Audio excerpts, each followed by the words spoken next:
পাম রবিবারের জন্য একটি ধর্মোপদেশ। আপনি কি তার পাশে থাকবেন? গত সপ্তাহের সংবাদ শিরোনামগুলোতে একটি ভাবিয়ে তোলার মতো খবর ছিল।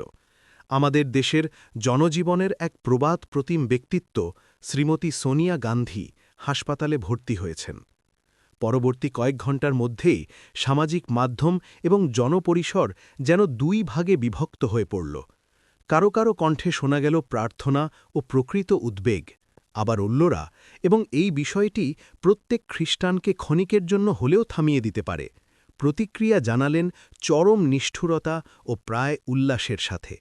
যেন রাজনৈতিক মতপার্থক্য মানুষের দুঃখ কষ্টের সেই সাধারণ সত্যটিকে পুরোপুরি মুছে দিয়েছে। আমরা কি ভুলে গেছি দুঃখ কষ্ট বলতে কি বোঝায়?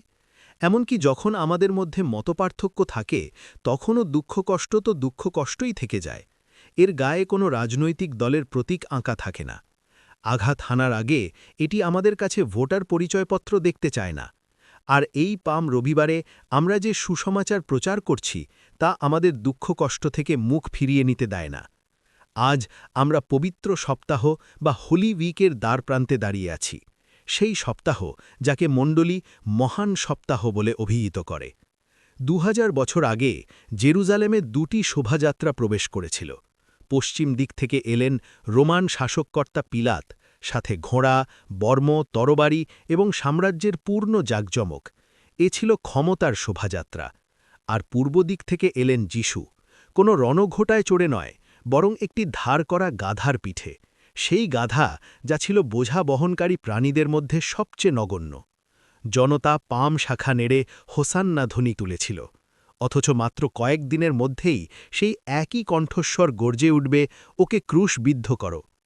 চেস্টারটন তার দ্য ডাঙ্কি কবিতায় এই বৈশ্বরিকত্বকে নিখুঁতভাবে তুলে ধরেছেন। যখন মাছেরা ওকাশে উড়ত এবং বনভূমি হেঁটে বেড়াত, যখন কাঁটার ঝঁপে ফুটত ডুমুর ফল, কোনো এক মুহূর্তে যখন চাঁদ হয়ে উঠেছিল রক্তের মতো লাল, ঠিক সেই ক্ষণেই নিশ্চয়ই আমার জন্ম হয়েছিল। ওরে নির্বোধরা, আমারও তো এসেছিল সেই মাহিন্দ্র ক্ষণ, এক দূর, তীব্র অথচ মধুর ক্ষণ। আমার কানের কাছে বেজে উঠেছিল এক প্রবল জয়ধ্বনি, আর আমার পায়ের নিচে বিছিয়ে দেওয়া হয়েছিল পাম শাখা। গাধাটি নিজেকে মনে করত হাস্যকর, অবজ্ঞাত, যেন পৃথিবীর এক জীর্ণ শীর্ণ সমাচ্যুত প্রাণী। অথচ সেই একটি ঘণ্টার জন্য সে বহন করেছিল মহিমার রাজাকে। আপনি আর আমরাও প্রায়শই সেই গাধাটির মতোই অনুভব করি। আমরা নিজেদের মনে করি ক্ষুদ্র, উপেক্ষিত এবং অযোগ্য। তবুও খ্রিস্ট আমাদেরই বেছে নেন, ঠিক আমাদের সেই ক্ষুদ্রতার মাঝেই, যাতে আমরা তার প্রেমকে বহন করে নিয়ে যেতে পারি এমন এক পৃথিবীতে, যেখানে কেবল ক্ষমতার শোভাযাত্রাকেই বেশি কদর করে। প্রতিটি বেদির উপরে ঝুলে থাকা সেই ক্রুশটির দিকে তাকান। এটি কোনো যন্ত্রণার মহিমান্বয়ন নয়, এটি হলো সেই চূড়ান্ত নিদর্শন যা প্রমাণ করে যে ঈশ্বর আমাদের দুঃখ কষ্ট থেকে নিরাপদে বহু দূরে দাঁড়িয়ে থাকেননি, বরং তিনি স্বয়ং সেই দুঃখ কষ্টের মাঝেই প্রবেশ করেছিলেন।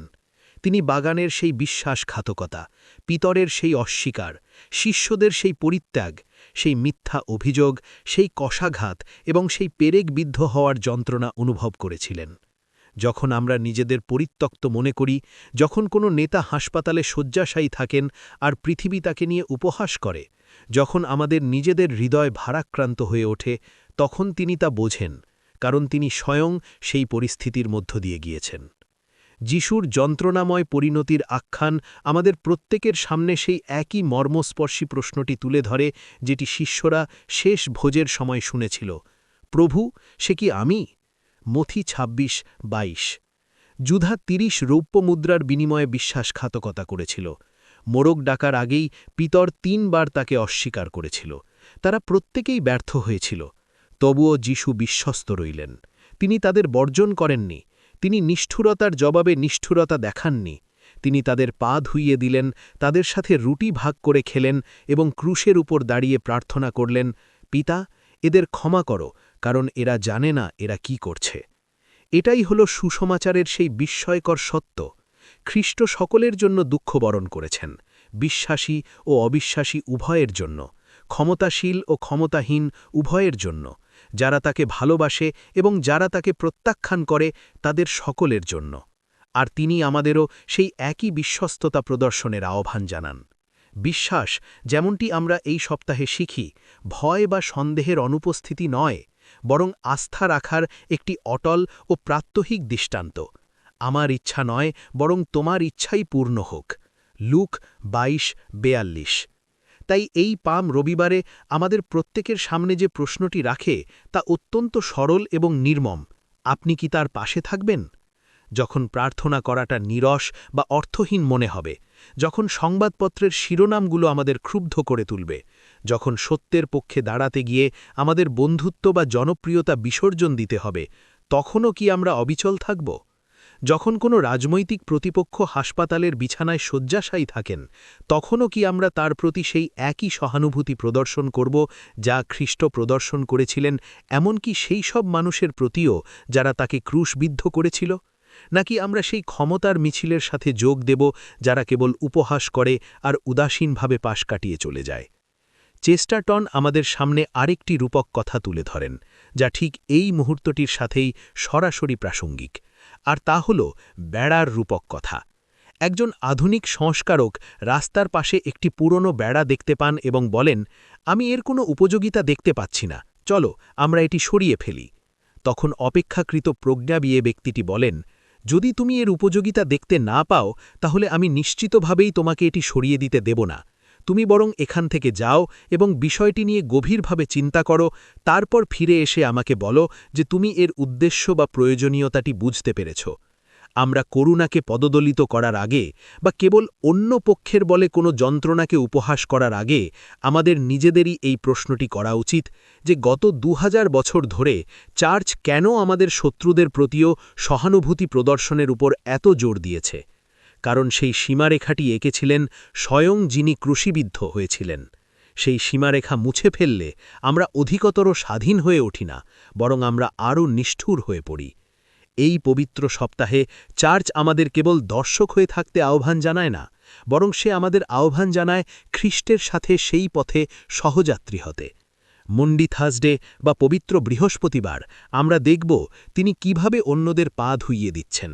গুড ফ্রাইডে বা পবিত্র শুক্রবার আমরা ক্রুশের পাদদেশে গিয়ে দাঁড়াব। হোলি স্যাটারডে বা পবিত্র শনিবার আমরা সমাধির নিস্তব্ধতায় অপেক্ষমান থাকব। আর ইস্টার বা পুনরুত্থান দিবসে আমরা শুনব সেই অকল্পনীয় বিজয়ের জয়ধ্বনি।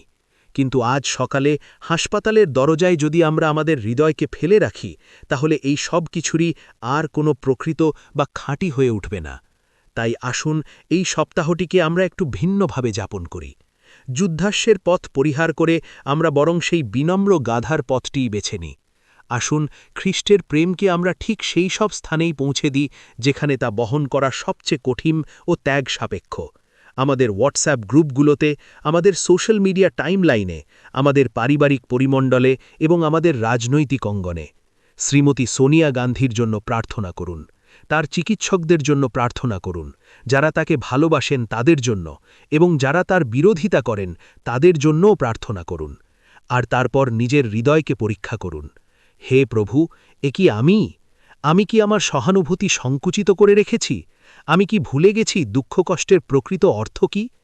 খ্রিস্ট আমাদের তোরেই নিঃশেষ করে দিয়েছেন, আর এখন তিনি প্রশ্ন রাখছেন, আমরা কি অন্তত এক পেয়ালা শীতল জল বা নিতান্তই একটি নীরব প্রার্থনা তাদের উদ্দেশ্যে নিবেদন করব যাদের মতের সাথে আমাদের বনিবনা নাই?